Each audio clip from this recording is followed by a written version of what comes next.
पहले तो हम पीडीए के जननायक हमारे राष्ट्रीय अध्यक्ष माननीय अखिलेश यादव जी को उनका आभार प्रकट करता हूं कि हम जैसे उन्होंने एक किसान दलित समाज के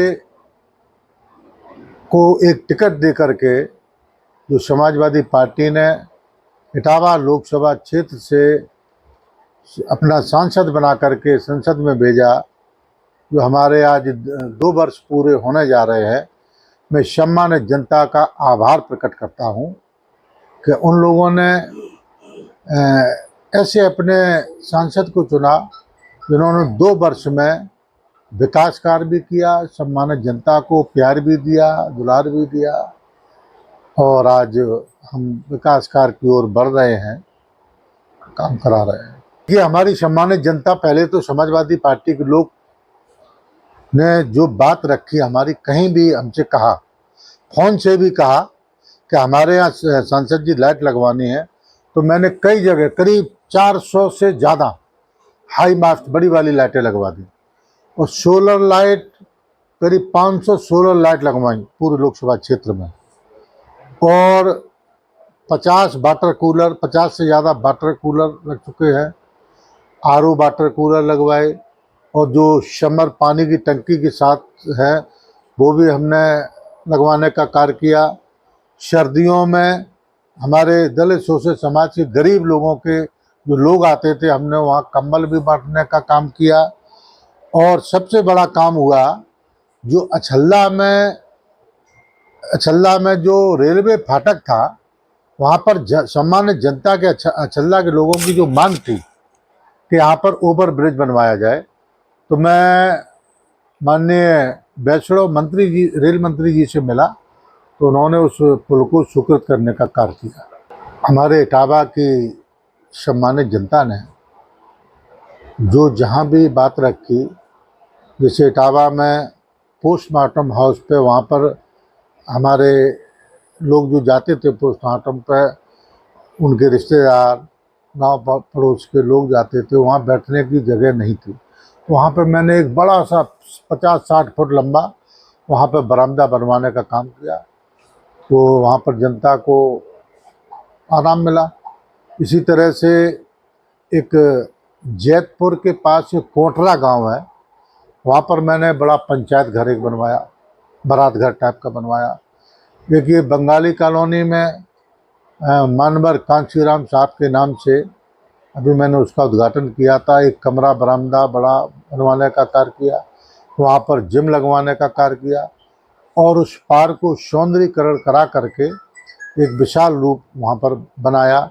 इसी तरह से मैंने सैकड़ों कार्य, चाहे इटावा विधानसभा हो, चाहे भरतना विधानसभा हो, चाहे दिबियापुर विधानसभा हो, चाहे औरैया विधानसभा हो, चाहे सिकंदरा विधानसभा हो, जहाँ भी मुझे लोग कहते हो तो मैं वहाँ जनता की सेवा करने का मौका मिलता है तो कार्य कराने का काम करता हूँ।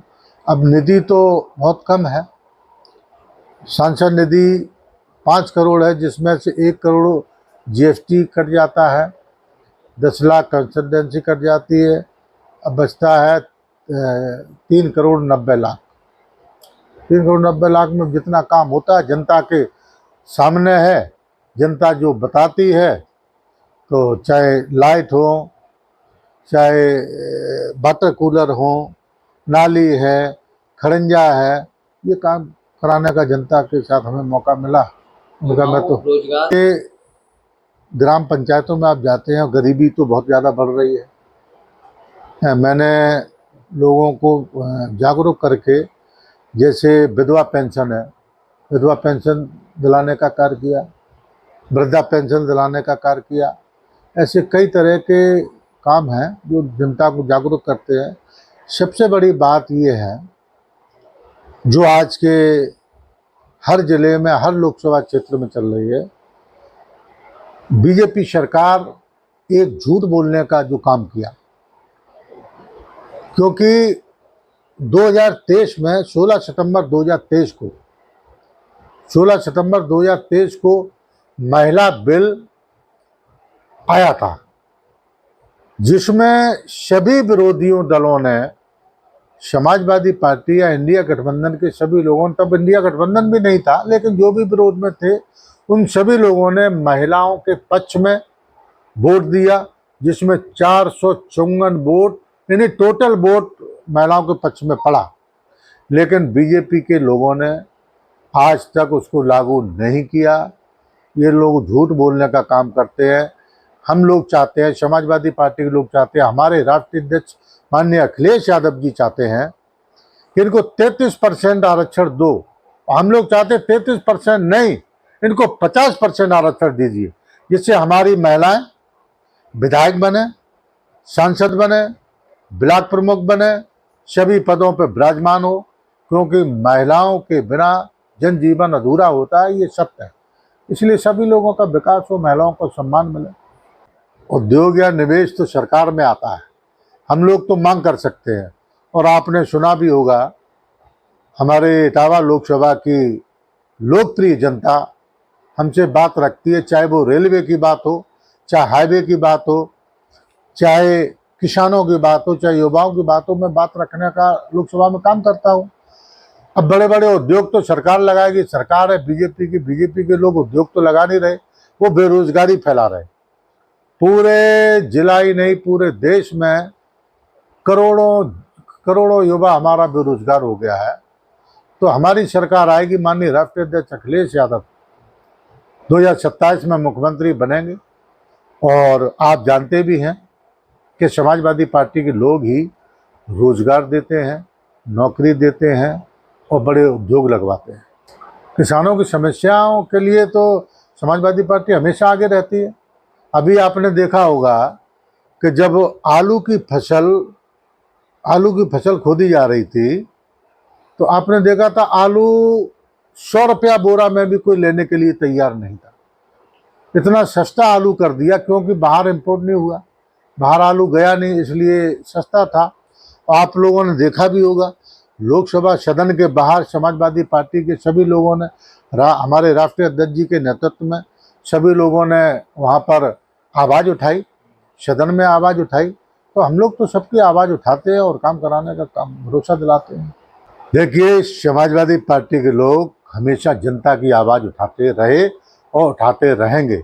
अगर उनके जनहित में जो काम नहीं होगा तो आवाज़ तो उठाना पड़ेगा। बीजेपी के लोग झूठ बोलने का काम करते हैं, कोई रोजगार, कोई नौकरी नहीं देते हैं। इसलिए हम लोग जनता की आवाज़ पहुंचाने का काम करते हैं, उनके विरोध में नहीं करते हैं। जनता की आवाज़ वहाँ पहुंचाने का हम लोग काम करते हैं। सबसे बड़ी बात है आज महंगाई से जो जनता जूझ रही है, उसकी आवाज़ पहुंचना, उसकी आवाज़ सुनना, ये हमारे देश के हित में है। प्रधानमंत्री इस पर सोचें कि महंगाई कैसे कम हो। अब माननीय प्रधानमंत्री जी कहते हैं कि पेट्रोल और डीजल की गाड़ियां रोक दो, मत चलाओ, सोना 1 साल तक मत खरीदो। ये कोई बात रही है? प्रधानमंत्री जी की भाषा नहीं है। अब कोई बेटी या बेटा की शादी है तो वो थोड़ा बहुत तो सोना खरीदना चाहता है, आप कहते हैं कि सोना मत खरीदो। तो मैं प्रधानमंत्री जी से कहना चाहता हूँ कि अपने बड़े बड़े उद्योगपतियों को रोकिए। बड़े बड़े उद्योगपति सोना ना खरीदें तो सोना सस्ता हो जाएगा, तो आम जनता के लिए वक्त ज़रूरत पे काम आए। 2029 तक आपने अपने संसदीय क्षेत्र को किस रूप में देखना चाहते हैं? मैं चाहता हूँ 2029 के पहले 2027 भी है। 2027 में हमारे राष्ट्रीय अध्यक्ष माननीय अखिलेश यादव जी मुख्यमंत्री बन करके हम सभी लोग जनता का काम करेंगे, महिलाओं के समर्थन में रहेंगे, युवाओं को नौकरी रोजगार दिलाएंगे, किसानों को उनका असली मूल्य दिलाएंगे। ये हम लोग चाहते हैं। बहुत बहुत धन्यवाद आपका।